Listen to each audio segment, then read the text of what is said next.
ಧನ್ಯವಾದ ಧನ್ಯವಾದ. ಈಗ ಬಂದಿರುವ ಗಣ್ಯರನ್ನು ಸ್ವಾಗತಿಸುತ್ತಾರೆ ಶಿಖರ್.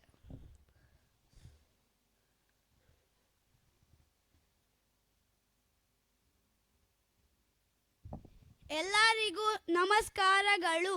ನಾನು ಶಿಖರ್ ಮೆಂಡನ್. ವೇದಿಕೆ ಮೇಲೆ ಉಪಸ್ಥಿತರಾಗಿರುವಂಥ ಸುನೀಲ್ ಅವರಿಗೆ ನಾನು ಸ್ವಾಗತ ಕೋರುತ್ತಿದ್ದೇನೆ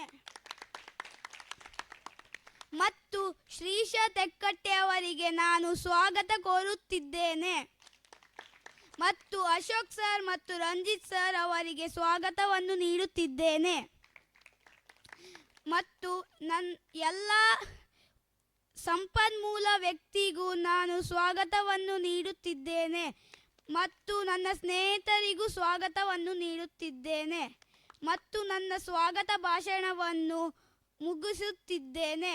ಜೈ ಹಿಂದ್, ಜೈ ರಾಜಾರಂಗು.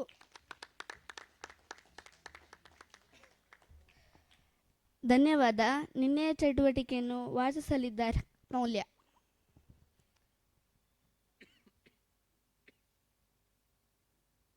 ಎಲ್ಲರಿಗೂ ನಮಸ್ಕಾರಗಳು. ನನ್ನ ಹೆಸರು ಮೌಲ್ಯ.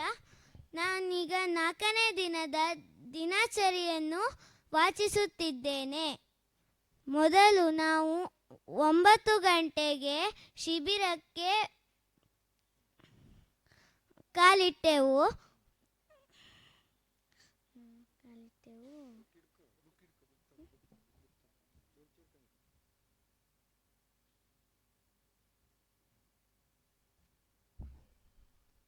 ಮೊದಲು ನಮಗೆ ಶ್ರೀಶ ಸರ್ ಅವರು ಓಡುವ ಸಂಖ್ಯೆಯನ್ನು ಕಲಿಸಿದರು.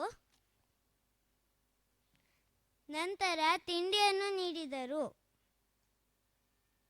ನಾಗೇಶ್ ಸರ್ ಇವರು ರಾಮರಾವಣ ಆಟವನ್ನು ಆಡಿಸಿದರು ಹಾಗೂ ರಂಜಿತ್ ಸರ್ ಕ್ರಾಫ್ಟ್ ಮಾಡಲು ಹೇಳಿಕೊಟ್ಟರು. ಊಟ ಮಾಡಿದ ನಂತರ ಎಲ್ಲ ತಂಡದಲ್ಲಿ ಚಟುವಟಿಕೆಯನ್ನು ಮಾಡಿದೆವು. ನಂತರ ತಿಂಡಿ ತಿಂದೆವು. ನಿನ್ನೆ ನಮ್ಮೊಂದಿಗೆ ಶ್ರೀ ಲಕ್ಷ್ಮೀನಾರಾಯಣ್ ವೈದ್ಯ ಇವರು ಸಭಾ ಕಾರ್ಯಕ್ರಮವನ್ನು ನಡೆಸಿದರು. ನಂತರ ಅಶೋಕ್ ಸರ್ ಟೀಮ್ ಇಂದು ರಾಗ ಸರಾಗ ಮಾಡಿದರು. ನಂತರ ಮನೆಗೆ ಹೋದೆವು. ಅವಕಾಶಕ್ಕಾಗಿ ಧನ್ಯವಾದಗಳು. ಜೈ ಹಿಂದ್, ಜೈ ರಾಜಾರಂಗು. ಧನ್ಯವಾದ. ಈಗ ಮುಖ್ಯ ಅತಿಥಿಯನ್ನು ಪರಿಚಯ ಮಾಡಲಿದ್ದಾರೆ ವಿಘ್ನರಾಜ್.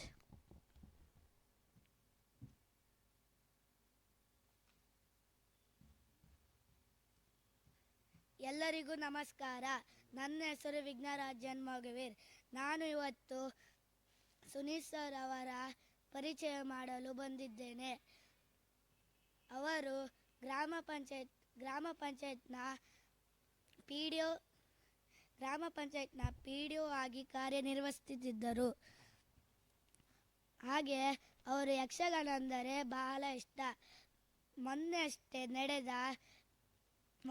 ನಡೆದ ಯಶಸ್ವಿ ಕಲಾವಿದ ಶ್ವೇತಾಯಾನ್ ಅಂಬೆಯ ವೇಷ ಹಾಕಿದ್ದರು. ಅವಕಾಶಕ್ಕಾಗಿ ಧನ್ಯವಾದಗಳು.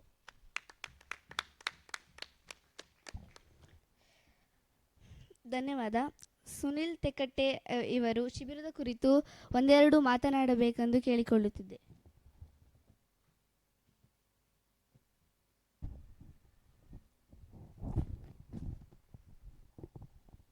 ಹಾಯ್, ಹೇಗಿದ್ದೀರಿ? ಚೆನ್ನಾಗಿದ್ದೀರಲ್ಲ? ವೇದಿಕೆ ಮೇಲಿರುವ ಎಲ್ಲ ನಮ್ಮ ಶಿಬಿರದ ಎಲ್ಲ ಗುರುಗಳಿಗೂ ಹಾಗೂ ಇರುವಂಥ ವೈದ್ಯರಿಗೂ ಎಲ್ಲ ಪೋಷಕರಿಗೂ ಹಾಗೂ ಶಿಬಿರದ ಕೇಂದ್ರ ಬಿಂದುಗಳಾದ ನಿಮ್ಮೆಲ್ಲರಿಗೂ ಮೊದಲಿಗೆ ನನ್ನ ನಮಸ್ಕಾರಗಳು. ಕೇಳಿಸ್ತಾ ಇದೆಯಾ? ಓಕೆ. ಒಂದನೇದಾಗಿ ನಿಮ್ಮಲ್ಲಿ ಒಂದು ಕ್ಷಮೆ, ಯಾಕಂತ ಹೇಳಿದ್ರೆ ಒಂದು ವೈದ್ಯರು 4 ಗಂಟೆಗೆ ಬನ್ನಿ ಸರ್ ಅಂತ ಹೇಳಿದ್ರು. ನಾವು ಬರೋ 5 ಗಂಟೆ ಆಗ್ತಾ ಬಂತು ಈಗ. ಯಾಕಂದ್ರೆ ಸ್ವಲ್ಪ ಬ್ಯುಸಿ ಇತ್ತು, ವಾರದಲ್ಲಿ 1-2 ದಿನ ಮಾತ್ರ ಸಿಗೋದಿಲ್ಲ. ಹಂಗಾಗಿ ನಿಮ್ಮ ಶಿಬಿರವನ್ನು ನೋಡ್ತಾ ಇದ್ದರೆ ನನಗೆ ಭಾಳ ಖುಷಿ ಆಗುತ್ತೆ. ವೈದ್ಯರು ರಜೆ ದಿನ ಕರೆದಿದ್ರೆ ನಾವು 1 ಗಂಟೆ ಬೇಗ ಇರ್ತಿದ್ವಿ ಅವ್ರ ಜೊತೆ ಬಂದು. ಯಾಕಂದರೆ ಮಕ್ಕಳೊಂದಿಗೆ ಮಕ್ಕಳಾಗಲಿಕ್ಕೆ ಎಲ್ಲ ಸಮಯದಲ್ಲಿ ಅವಕಾಶ ಇರುವುದಿಲ್ಲ. ನಿಮ್ಮ ಗುರುಗಳಿಗೆ ಅವಕಾಶಗಳಿದೆ ಮಕ್ಕಳೊಂದಿಗೆ ಮಕ್ಕಳಾಗಲಿಕ್ಕೆ. ಅದನ್ನು ನಾನು ಹೇಳ್ತಾ ಇದ್ದೀನಿ. ನಾನು ಕೂಡ ಯಾಕೆ ಹೇಳ್ತೀನಿ ಅಂತ ಹೇಳಿದರೆ, ಸಾಧಾರಣ 8+3 ಒಂದು 11 ವರ್ಷ ಕಾಲ ಶಿಕ್ಷಕನಾಗಿ ಕೆಲಸ ಮಾಡಿದ್ದೆ ಅಲ್ವಾ. ನಿಮಗೆ ತುಂಬ ಇಷ್ಟ ಆಗೋದಂದ್ರೆ ಮಾಸ್ಟರ್ ಅಲ್ವಾ. ನಿಮ್ಮ ಗುರುಗಳು ಇಷ್ಟ ಆಗ್ತಾರೆ, ಗುರುಗಳು ಅಥವಾ ನಿಮ್ಮ ಟೀಚರ್, ಒಟ್ಟು ನಿಮ್ಮ ಶಿಕ್ಷಕರು ನಿಮಗೆ ಇಷ್ಟ ಆಗ್ತಾರೆ. ಶಾಲೆ ಹೋಗೋ ಮಕ್ಕಳಿಗೆ ದೊಡ್ಡವರಾದಮೇಲೆ ನೀವು ಏನಾಗ್ತೀರಾ ಅಂತ ಕೇಳಿದರೆ, ನಾನು ಮಾಸ್ಟ್ರೇ ಆಗೋದು, ನಾನು ಟೀಚರೇ ಆಗೋದು. ಯಾಕೆಂದರೆ ಆ ಟೀಚರನ್ನು ನೀವು ಫಾಲೋ ಅಪ್ ಮಾಡ್ತಿರ್ತೀರಲ್ವ. ನಾ ಈ ಟೀಚರ್ ಥರನೇ ಡ್ರೆಸ್ ಮಾಡ್ಕೊಂಡು ಬರಬೇಕು, ನಾ ಈ ಟೀಚರ್ ಥರನೇ ನಾನು ಪಾಠ ಮಾಡಬೇಕು ಅಲ್ವಾ. ಹೌದಾ ಅಲ್ವಾ, ನಿಮ್ಮ ಕನಸಿರುವಂಥದ್ದು ಹೆಚ್ಚಿನವರಿಗೆ ಅಲ್ವಾ. ಈಗ ನಮ್ಮ ಇಲ್ಲಿದ್ದ ಗುರುಗಳಿದ್ದಾರೆ, ಇವ್ರ ಥರ ನಾನೊಬ್ಬ ಕಲಾವಿದ ಆಗಬೇಕು ಅಂತ ಎಷ್ಟು ಜನ ಬಯಸಿದ್ದೀರಿ? ನಾನು ಒಬ್ಬರು ದೊಡ್ಡ ಮುಂದೆ ಒಂದು ಕಲಾವಿದ ಆಗಬೇಕು ತುಂಬ ಜನ ಇದ್ದೀರಲ್ಲ. ಗುರುಗಳಿಗೆ ಬೇಜಾರಾಗುತ್ತೆ ಅಂತ ನೀವು ಕೈ ಎತ್ತೋದು ಬೇಡ. ಗುರುಗಳಿಗೆ ಬೇಜಾರು, ಯಾಕಂದರೆ ಕಲಾವಿದ ಆಗುವಂಥದ್ದಕ್ಕೆ ಅಂತ ಹೇಳಿದರೆ ಸಂಪೂರ್ಣ ಕಲಾವಿದ ಆಗೋದು ಬೇರೆ, ವೃತ್ತಿಪರ ಕಲಾವಿದರು ಬೇರೆ, ಹವ್ಯಾಸಿ ಕಲಾವಿದರು ಬೇರೆ. ಗೊತ್ತಾಯ್ತಾ? ಈಗ ತುಂಬ ಜನ ತಮ್ಮ ಮಾಡೋ ವೃತ್ತಿಯೊಂದಿಗೆ ಪ್ರವೃತ್ತಿಯಾಗಿ ಕಲಾವನ್ನು ಮಾಡ್ಕೊಂಡಿರ್ತಾರೆ. ಅರ್ಥ ಆಯ್ತು ಹೇಳಿದ್ದು? ವೃತ್ತಿ ಬೇರೆ, ಪ್ರವೃತ್ತಿ ಬೇರೆ. ಹೌದಾ? ಈಗ ಹೇಳಿದರು ಸುನಿಲ್ ಸರ್ ಮೊನ್ನೆ ಯಕ್ಷಗಾನ ಮಾಡಿದ್ರು ಅಂತ ಹೇಳಿ. ನಾವು ಯಕ್ಷಗಾನ ಮಾಡಿದ್ದಲ್ಲ, ವೈದ್ಯರು ಮಾಡಿಸಿದ್ದೆ ಯಕ್ಷಗಾನ. ಯಾಕಂತ ಹೇಳಿದರೆ ಈ ಗಡಿಬಿಡಿಯಲ್ಲಿ ನಮಗೆ ಯಕ್ಷಗಾನ ಮಾಡೋಕ್ಕೂ ನಾವು ಮಾಡೋದಿದ್ದೀನಿ ಯಕ್ಷಗಾನ ಆಗಿ ಹೋಗ್ತಿದ್ದೆ. ಪಾಪ ಅವ್ರು ನಮ್ಗೆ ಅವಕಾಶ ಕೊಟ್ಟು ಒಂದು ಪ್ರತಿಭೆ, ಅಂದರೆ ಪ್ರತಿಭೆ ಇತ್ತಿಲ್ಲ ಗೊತ್ತಿಲ್ಲ, ಹೇಳಿದರು. ತುಂಬ ಜನ ಕಮೆಂಟ್ಸ್ ಮಾಡ್ತಾಯಿದ್ರು, ಚೆನ್ನಾಯಿತು ಅಂತ ಹೇಳ್ತಾ ಇದ್ರು. ಯಾಕಂದರೆ ಇವಾಗಿನ ಈ ಗಡಿಬಿಡಿ, ಇವಾಗಿನ ಒತ್ತಡದ ಜೀವನದಲ್ಲಿ ನಿಜವಾದ ನಮ್ಮ ಬಾಲ್ಯ ಇರ್ಬೋದು, ನಮ್ಮ ಒಳಗಡೆ ಇರುವಂಥ ನಮ್ಮ ಒಂದು ವ್ಯಕ್ತಿತ್ವವನ್ನು ಅನುಭವಿಸ್ಕೊಳ್ಳಿಕ್ಕೆ ನಮಗೆ ಎಲ್ಲ ಕಷ್ಟ ಆಗ್ತಿದೆ. ನಿಮ್ಮ ಗುರುಗಳಿಗೆ ಸ್ವಲ್ಪ ಈಸಿ ಆಗ್ಬೋದು, ಯಾಕಂದರೆ ನಿಮ್ಮ ಜೊತೆಲಿ ಬರೀತಾ ಇದ್ದಾರೆ, ಆರಾಮ್ ಫ್ರೀ ಮೈಂಡ್ ಆಗಿ ವರ್ಕ್ ಮಾಡ್ಬೋದು ಅನಿಸ್ತದೆ ನನ್ನ ಪ್ರಕಾರ. ರಿಸ್ಟ್ರಿಕ್ಷನ್ಸ್ ಇರೋದಿಲ್ಲ ನಿಮ್ಮಗಳ ಮಧ್ಯದಲ್ಲಿ. ಈಗ ನಿಮಗೆ ಏನು ಬೇಕು ಗುರುಗಳಿಗೆ ಹೇಳ್ತೀರಿ, ಗುರುಗಳು ನಿಮ್ಮಿಂದ ಏನು ಹೊರತರಬೇಕಂತೀರಿ ಅದನ್ನು ಗುರುಗಳಿಗೆ ಹೊರತರಲಿಕ್ಕೆ ಆರಾಮ್ಸೆ ಈ ಶಿಬಿರದ ಒಂದು 4 ಗೋಡೆ ಕೂಡ ಇಲ್ಲ ಇಲ್ಲಿ, ಈ ಸ್ಕ್ರೀನ್ಗಳ ಮಧ್ಯದಲ್ಲಿ ಆರಾಮ್ಸೆ ನಿಮ್ಮಿಂದ ಏನು ಹೊರಗೆ ತರಬೇಕು, ನಿಮ್ಮ ಒಳಗಡೆಯಲ್ಲಿ ಯಾವ ಪ್ರತಿಭೆಗಳಿದೆ ಅನ್ನೋದನ್ನು ಅವರು ಗುರುತು ಮಾಡ್ತಾರೆ. ಈಗ ಈ ನಿಮ್ಮ ತಾಯಂದಿರೆಲ್ಲ ಬಂದು ಕೂತ್ಕೊಂಡಿದ್ದಾರೆ, ಪಾಪ ಲೇಟ್ ಆಗುತ್ತೆ ಅನ್ನೋರಿಗೆ. ಮೊದಲೆಲ್ಲ ಏನಾಗ್ತಿತ್ತು, ನಾವು ರಜೆಗೆ ಇನ್ನೇನು ರಜೆ ಬರುತ್ತೆ ಅನ್ನುವಾಗ ಅಮ್ಮ ಅಪ್ಪನ ಹತ್ರ ಬೇಡಿಕೆ ಇಡ್ತಿತ್ತು. ಈ ಸಲ ನಾನು ಅಜ್ಜಿ ಮನೆಗೆ ಹೋದವನು ರಜೆ ಶಾಲೆ ಶುರು ದಿನಾನೇ ಬರ್ತೀನಿ ಅಲ್ವಾ. ಕೆಲವು ಹೆಚ್ಚಾಗಿ ಹೇಳೋದಾಗೆ, ನಾನು ಶಾಲೆ ಶುರು ಆಗೋ ತನಕ ಬರೋದಿಲ್ಲ, ಅಲ್ಲಿ ಅಜ್ಜಿ ಮನೆಯಲ್ಲೇ ಇರ್ತೀನಿ. ನಮಗೆ ಆವಾಗ ರಜಾ ರಂಗು ಏನೂ ಇರಲಿಲ್ಲ. ಕೇಳಿದ್ರೆ ನಿಮ್ಮ ತಂದೆ ತಾಯಿಗೆ ರಜೆಗೆ ಯಾರು ನಮ್ಮ ಸಮ್ಮರ್ ಕ್ಯಾಂಪ್ ಎಲ್ಲೂ ಮಾಡ್ತಿರಲಿಲ್ಲ. ನಾವು ಬೆಳಗಿನ ಸಂಜೆ ತನಕ ಮಾಡಿದ್ದೇ ಸಮ್ಮರ್ ಕ್ಯಾಂಪ್. ಹೋಗಿ ಮರ ಹತ್ತೋದು, ಈಜಾಡೋದು, ಅದು ಮಾಡೋದು ಇದು ಮಾಡೋದು, ದನ ಮೇಯಿಸುವಂಥದ್ದು. ಮೊದಲೆಲ್ಲ ದನ ಎಲ್ಲ ಮೇಯಿಸ್ಲಿಕ್ಕೆ ಹೋಗ್ತೀವಿ, ಈಗ ದನ ಮೇಯಿಸುವಂಥ ಅಭ್ಯಾಸ ಯಾರಿಗೂ ಇಲ್ಲ. ಈಗ ಮೊದಲು ಈ ಕಾಡು ಏರಿಯಾಗಳಾದರೆ ನಾವು ನಮ್ಮ ಅಜ್ಜಿ ಮನೆ ಹೋಗೋ ಕಾಡಿ ಹೋಗ್ತಾಯಿತ್ತು, ಅಲ್ಲಿ ಜೇನು ತೆಗಿಯೋದು, ಚಿಕ್ಕ ಪುಟ್ಟ ಕೋಳಿಗಳನ್ನ ಹಿಡಿಯೋದು, ಹಕ್ಕಿ ಹಿಡಿಯುವಂಥದ್ದು, ಈಗ ಏನೇನೇನೋ ನಾವು ರಜೆಯನ್ನು ಮಜಾ ಮಾಡ್ತಾಯಿತ್ತು. ಬಟ್ ಇವಾಗ ಅನ್ಸುತ್ತೆ ಹಕ್ಕಿಗಳಿಗೆಲ್ಲ ಉಪದ್ರ ಕೊಡಬಾರ್ದಿತ್ತು ನಾವು ಅಂದೇಳಿ ಅಲ್ವಾ. ಅವು ಒಂದು ಪ್ರಾಣಿ ಪಕ್ಷಿಗಳಲ್ಲ, ಅವನ್ನ ಹಿಡಿಯುವಂಥದ್ದು. ನಮ್ಮ ಮಕ್ಕಳ ಆಟಿಕೆ ನಮ್ಗೆ ಗೊತ್ತಿರಲಿಲ್ಲ ಆಯಿತಾ. ಅದರಿಂದಾಗಿ ಈ ಆವಾಗೆಲ್ಲ ರಜಾ ರಂಗಿತ್ತು. ಇವಾಗ ಏನಾಗಿದೆ, ಎಲ್ಲ ಚಿಕ್ಕ ಫ್ಯಾಮಿಲಿಗಳು ಮನೆಯಲ್ಲಿ ಗೊತ್ತಾಗ್ತದೆ, ಹೆಚ್ಚಿನ ಚಿಕ್ಕ ಫ್ಯಾಮಿಲಿ. ನಿಮಗೆ ನಮ್ಮ ಮನೆಯ ಒಂದು ಸನ್ನಿವೇಶ ಹೇಳ್ತೀನಿ.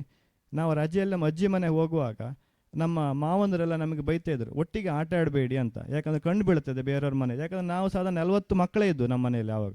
ಅಂದರೆ ನಮ್ಮ ಒಂದು ಈ ದೊಡ್ಡಮ್ಮ ಮಕ್ಕಳು, ಚಿಕ್ಕಮ್ಮನ ಮಕ್ಕಳು ಅವರೆಲ್ಲ ಸೇರಿ 40 ಜನ ಮಕ್ಕಳು ನಮ್ಮ ಒಂದೇ ಮನೇಲಿ ಇದ್ದು ನಾವು ಆವಾಗ ನಮ್ಮ ಮಾವಂದರೆಲ್ಲ ಬೈಯೋದು, ಎಲ್ಲ ಒಟ್ಟಿಗೆ ಆಟ ಆಡಬೇಡಿ ಕಂಡು ಬೀಳ್ತದೆ ಅಂತೇಳಿ. ಮತ್ತು ಇನ್ನೊಂದು, ರಾತ್ರಿ ಆಗುವಾಗ ಭಜನೆ ಮಾಡು, ಸಂಜೆ ಆಗುವಾಗ ಭಜನೆ. ನಿಮ್ಮ ಮನೆಯಲ್ಲ ಕೆಲವು ಮನೇಲಿ ಭಜನೆ ಉಳಿದಿರ್ಬೋದು, ಇವಾಗ ಭಜನೆ ಮಾಡುವಂಥದ್ದು. ಭಜನೆ ಮಾಡುವಾಗ ತಮಾಷೆ ಅಂತಂದು ಹೇಳಿದ್ರೆ, ನಮ್ಮ ಮಾವವರೆಲ್ಲ ಕೆಲಸ ಬಿಟ್ಟು ಬರೋದಂತ ನಡ್ಕೊಂಡು ಬರೋದು. ಆವಾಗ ವೆಹಿಕಲ್ ಇರಲಿಲ್ಲ. ನಡ್ಕೊಂಡು ಬರುವಾಗ ಸಾಧಾರಣ ಒಂದು ಅರ್ಧ ಕಿಲೋಮೀಟರ್ ದೂರ ಇರ್ಬೋದೇನೋ, ಅಲ್ಲಿಗೆ ನಮ್ಮ ಭಜನೆ ಕೇಳಿಸೋದು. ಅಷ್ಟು ಗಟ್ಟಿ ಕೂಗ್ತೈತೆ ಎಲ್ಲ ಸೇರ್ಕೊಂಡು, 30-40 ಜನ ಸೇರ್ಕೊಂಡು. ಆವಾಗ ಬಂದು ಬೈತಾಯಿದ್ರು, ಇಷ್ಟು ಗಟ್ಟಿ ಯಾಕೆ ಹೋಗೋದು ನೀವು ಅಂತೇಳಿ. ಇವಾಗ ಅದೇ ಮನೆಯಲ್ಲಿ ಒಂದು ರೀತಿ ನೀರವ ಮೌನ. ಸಂಜೆ ಹೊತ್ತಾದ್ರೆ ಭಜನೆ ಇಲ್ಲ, ಮಕ್ಕಳಿಲ್ಲ, ಮನೆ ಒಂದಿದೆ, ಅಷ್ಟೇ ದೊಡ್ಡ ಮನೆ ಇನ್ನೂ ಕೂಡ ಇದೆ. ನಮಗೆ ಆ ಮನೆ ಒಳಗೆ ಕಾಲಿಟ್ಟಾಗ ಏನೋ ತುಂಬ ನೀರವ ಮೌನ ಅಂತಾರೆ, ಅಷ್ಟು ಮೌನ ಕಾಣಿಸ್ತಿದೆ. ಭಜನೆ ಮಾಡಲಿಕ್ಕೆ ಒಂದು ಮಕ್ಕಳೂ ಇಲ್ಲ. ಈಗ ಎಲ್ಲ ದೊಡ್ಡವರಾಗಿದ್ದಾರೆ, ಬೇರೆ ಬೇರೆ ಕಡೆ ಹೋಗಿದ್ದಾರೆ. ಬಟ್ ಆ ರಜಾ ರಂಗು ಅನುಭವಿಸ್ಲಿಕ್ಕೆ ಈಗ ನಮ್ಗೆ ಅಲ್ಲಿ ಹೋಗ್ಲಿಕ್ಕೆ, ಯಾಕಂದರೆ ಹೋದ್ರೆ ಯಾರು ಬೆಳಗ್ಗೆ ಹೋದರೆ ಯಾರು ಇರೋದಿಲ್ಲ ಅಲ್ಲಿ. ಇದ್ದಾರೆ ಯಾರೋ ಒಬ್ಬಿಬ್ಬರು ಅವರು ಕೆಲಸದಲ್ಲಿ ಬ್ಯುಸಿ ಇರ್ತಾರೆ. ಮತ್ತೆಲ್ಲ ಮೈಕ್ರೋ ಫ್ಯಾಮಿಲಿಗಳಾಗಿ ಬೇರೆ ಬೇರೆ ಮನೆ ಮಾಡ್ಕೊಂಡು ಹೋಗಿದ್ದಾರೆ. ಆ ರಜಾ, ಆ ಒಂದು ನಮ್ಮ ಬಾಲ್ಯದ ಮಜವನ್ನು ಅನುಭವಿಸ್ಲಿಕ್ಕೆ ಇರುವಂಥದ್ದು ಇಂತಹ ನಿಮ್ಮ ಶಿಬಿರಗಳು. ಅರ್ಥ ಆಗ್ತಿದೆಯಾ? ನಿಮ್ಮ ಶಿಬಿರಗಳಲ್ಲಿ ಆ ಎಲ್ಲ ಬಾಲ್ಯ ನೆನಪುಗಳನ್ನು ಕೊಡ್ಲಿಕ್ಕೆ ಆಗದೇ ಇದ್ದರು ಆ ಒಂದು ಸೀಮಿತತೆ ಇದೆ. ಯಾಕಂದರೆ ಈಗ ಮರ ಹತ್ತಲಿಕ್ಕೆ ಬಿಟ್ಟರೆ ಮರ ಹತ್ತಿ ಅಂತ ಹೇಳಿದ್ರೆ ನಾಳೆ ಪೇರೆಂಟ್ಸ್ ಒಂದು ಬೈತಾರೆ, ಬಿದ್ದರೆ ಏನಾಗೋದು ಅಂತೇಳಿ ಅಲ್ವಾ. ಅಥವಾ ಇನ್ನೇನೋ ಕಾಡಲ್ಲಿ ಹೋಗಿ ಕಾಡಿನ ಅನುಭವ ಕೊಡಲಿಕ್ಕೆ ಕಾಡಿಲ್ಲ ನಮ್ಮ ಹತ್ರ ಈಗ ಅಷ್ಟು ದೊಡ್ಡದಾಗಿ. ಅದರಿಂದಾಗಿ ಇರುವ ಸೀಮಿತ ವಾತಾವರಣದಲ್ಲಿ ನಿಮಗೆ ಒಂದು ರಜೆಯ ಮಜವನ್ನು ಅನುಭವಿಸ್ಲಿಕ್ಕೆ ಅವಕಾಶ ಮಾಡಿಕೊಟ್ಟಿದ್ದಾರೆ. ಇಲ್ಲಿ ಏನಾಗುತ್ತೆ, ಬೇರೆ ಬೇರೆ ಶಾಲೆ ಮಕ್ಕಳಿದ್ದೀರಿ, ಬೇರೆ ಬೇರೆ ಏಜಿನವರಿದ್ದೀರಿ, ಬೇರೆ ಬೇರೆಯ ಆಸಕ್ತಿ ಇರೋ ಮಕ್ಕಳು, ಬೇರೆ ಬೇರೆ ಸಂಸ್ಕೃತಿ ಇರೋ ಮಕ್ಕಳು ಬಂದಿದ್ದೀರಿ ಅಲ್ವಾ. ಎಲ್ಲವನ್ನು ಹೊಸತನವನ್ನು ಕಲಿತ್ಕೊಂಡು ಹೋಗಿ ಮತ್ತೆ ಬರುವ ವರ್ಷ ನಿಮ್ಮ ಶಾಲೆಗೆ ಹೋಗುವಾಗ ಹೊಸ ಹುಮ್ಮಸ್ಸಿನೊಂದಿಗೆ ಶಾಲೆ ಹೋಗ್ಬೇಕು. ಅರ್ಥ ಆಯ್ತಲ್ಲ. ಶಾಲೆ ಸುರಾಯ್ತಲ್ಲ ಅಂತ ಬೇಜಾರಲ್ಲಿ ಹೋಗೋದಲ್ಲ, ನಿಮ್ಮ ರಜೆಯ ರಂಗಲ್ಲಿ ಕಳೆದಂಥ ಮಜವನ್ನು ನಿಮ್ಮ ಸ್ನೇಹಿತರಿಗೆ ಹೇಳಲಿಕ್ಕೆ ಕಾತುರತೆಲ್ಲ ನೀವು ಶಾಲೆ ಹೋಗ್ಬೇಕು. ಸ್ನೇಹಿತರಿಗೆ, ಶಿಕ್ಷಕರು ಹೇಳಲಿಕ್ಕೆ ಹೋಗ್ಬೇಕು, ನಾನು ರಜೆ ರಂಗಲ್ಲಿ ಈಗ ಮಾಡಿದೆ, ಇದು ಕಲಿತೆ, ಈ ಒಂದು ಹೊಸ ಅಚೀವ್ಮೆಂಟ್ ಮಾಡಿದೆ ಅಲ್ವಾ. ಮತ್ತು ಇನ್ನೊಂದು, ನಿಮಗೆ ಭವಿಷ್ಯದಲ್ಲಿ ನಾನು ಈ ಮಾಸ್ಟರ್ ಆಗುವಂಥದ್ದು, ಟೀಚರ್ ಆಗುವಂಥದ್ದು, ಪೊಲೀಸ್ ಆಗುವಂಥದ್ದು.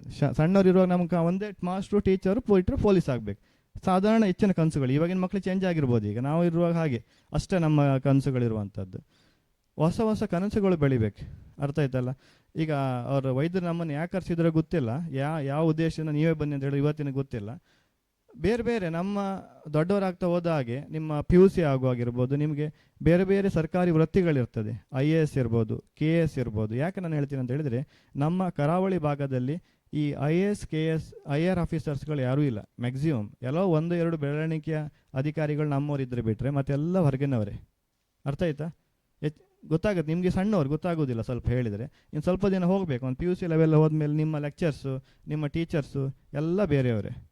ಅರ್ಥ ಆಯ್ತಲ್ಲ. ನಾನು ಬೇರೆಯವ್ರು ಬರಬಾರ್ದು ಅಂತ ಹೇಳಿದ್ದಲ್ಲ, ನಮ್ಮವರಲ್ಲಿ ಅದು ಸೃಷ್ಟಿ ಆಗಬೇಕು. ನಮ್ಮವರಲ್ಲಿಯೂ ಹೊಸ ಹೊಸ ಅಧಿಕಾರಿಗಳು, ಹೊಸ ಹೊಸ ಹುದ್ದೆಯವರು ನಮ್ಮವ್ರು ಇರಬೇಕು ಅಂತ ಹೇಳೋಕ್ಕೋಸ್ಕರ ನೀವು ಆ ಒಂದು ಕನಸುಗಳನ್ನು ಕಾಣಬೇಕು. ಅರ್ಥ ಆಯ್ತಲ್ಲ.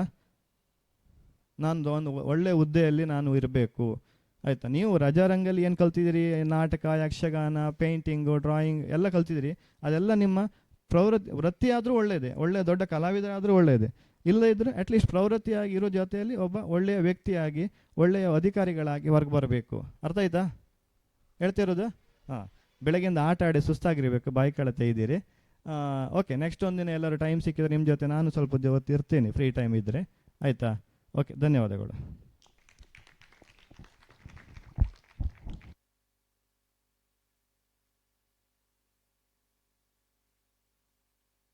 ಧನ್ಯವಾದಗಳು ಸರ್. ಇದೀಗ ನಾವು ಕೊನೆಯ ಹಂತಕ್ಕೆ ಬಂದಿದ್ದೇವೆ. ಧನ್ಯವಾದ ಸಮರ್ಪಣೆಗಾಗಿ ಶ್ರೇಯಸ್.